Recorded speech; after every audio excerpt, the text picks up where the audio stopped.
प्रियंका गांधी पठानकोट में चुनावी रैली को संबोधित करने पहुंची थी। उनके द्वारा मीडिया से बातचीत करते हुए प्रधानमंत्री नरेंद्र मोदी और केजरीवाल पर निशाने साधे। उन्होंने कहा कि भाजपा और आम आदमी पार्टी ये दोनों एक थाली के चट्टे बट्टे हैं। भाजपा उद्योगपतियों के सामने झुकती है और केजरीवाल इनके सामने झुकते हैं। केजरीवाल ने दिल्ली में कोई सरकार नहीं चलाई। कोई भी फाइल साइन करने से पहले ये मोदी सरकार से पूछते हैं तो यहाँ आकर क्या चलाएंगे। उन्होंने कहा ये लोग जितने भी वायदे करते हैं वह सब चुनाव के समय वोट मांगने के लिए वादे किए जाते हैं, लेकिन बाद में कुछ नहीं होगा। ये लोग कहते थे कि रोजगार देंगे, परंतु किसको दिया, कहां दिया रोजगार।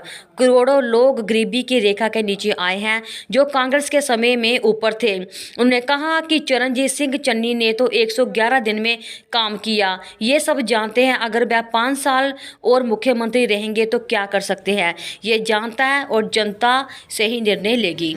चन्नी जी बहुत क्लियरली उनका रेफरेंस था श्री नरेंद्र मोदी जी प्रधानमंत्री जी पे और श्री केजरीवाल जी पे, और उनका क्लियर रेफरेंस था कि यहाँ पे राज किसी और का नहीं होगा। उन्होंने कहा पंजाब में बाहर से किसी का राज नहीं होगा। इसमें क्या गलत है?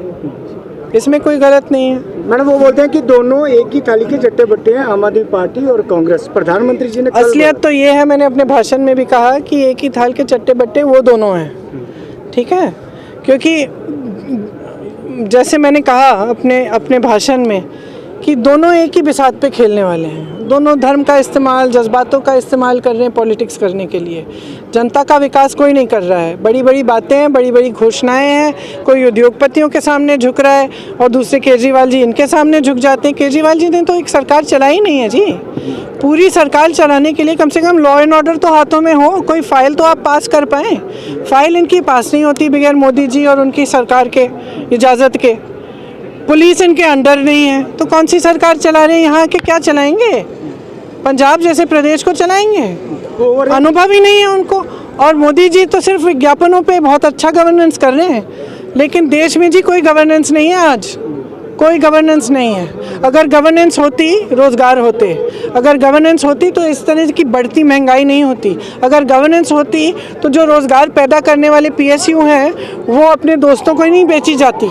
और यहाँ पे जितने भी गरीब लोग हैं, जितने भी मध्यम वर्ग के जो दुकानदार हैं, उद्योगपति हैं, छोटे छोटे, वो पिस रहे हैं, मर रहे हैं। उनके लिए कौन कर रहा है?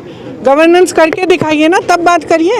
ये तो आपने अपनी ऑरा बना रखी है। आप मीडिया वाले दिखाते रहते हैं, विज्ञापन बनते रहते हैं, उन पे तो 2000 करोड़ खर्च रहे हैं। लेकिन सच्चाई क्या है उसके बारे में भी तो बताइए ना। बॉर्डर बेल्ट के लिए आप अपना विजन बता दीजिए, क्योंकि बीजेपी अपना विजन बता रही है। हमारी बॉर्डर बेल्ट है जहाँ आप आए।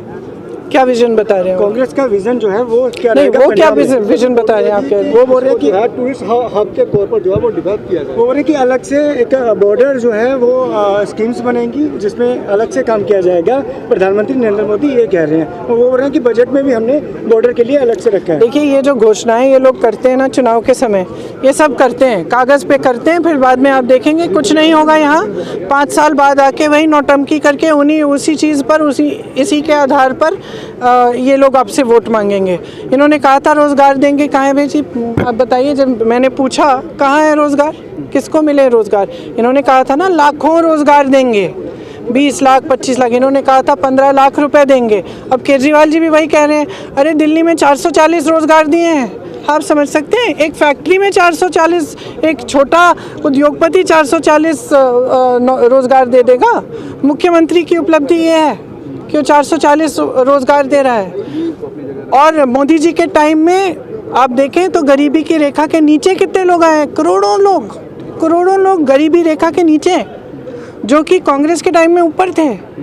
यहाँ पे जितने भी दुकानदार हैं, जितने भी मेहनत करते हैं, उनके लिए क्या दिया है भाई केजरीवाल जी ने और मोदी जी ने? क्या दिया है? उनकी लाइफ को इम्प्रूव किया है? आप जाइए, आप मीडिया वाले हैं, जाइए पूछिए क्या आपकी लाइफ इम्प्रूव हो रही है इनकी पॉलिसीज़ से? नोटबंदी आई, आपका लॉकडाउन आया, आपका वो GST आया, उससे कितने लोगों की कमर टूटी है? आप बताइए। उनके लिए कोई राहत आई? नरेंद्र मोदी जी की सरकार से कोई राहत आई? कुछ नहीं। वो बोल रहे हैं कि कांग्रेस अगर चाहती, इनका विजन होता तो करतारपुर कॉरिडोर 2 चांस मिले थे विभाजन के वक्त, वो आ सकता था यहाँ जो इंडिया भी में। कांग्रेस ने किया है, जो भी कांग्रेस ने शुरू किया है, उसका उद्घाटन करके ये कह देते हैं कि इन्होंने किया है। ये इनकी आदत है, तो मैं इनका जवाब क्यों दूं?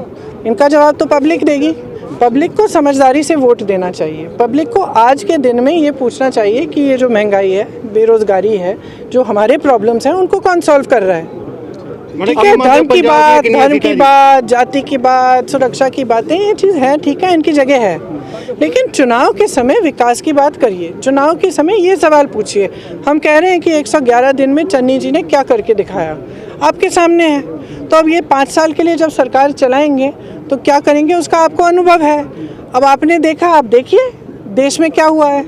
देश में रोज़गार पैदा हुए हैं, देश में महंगाई घटी है, एक गैस सिलेंडर दे दिया फ्री और सोच लिया बस भाई जिम्मेदारी ख़त्म। किसी को सशक्त करने की बात नहीं है, किसी को अपने पैरों पे खड़े करने की बात नहीं है, किसी छोटे उद्योगपतियों की मदद करने की बात नहीं है, और आके चुनाव के सामने नौटंकी शुरू करते हैं बस। अब जनता समझदार है, देखिए, जनता समझदार है, सब समझती है, जनता में बहुत विवेक है। मैं जानती हूँ कि सही। Thank you ma'am.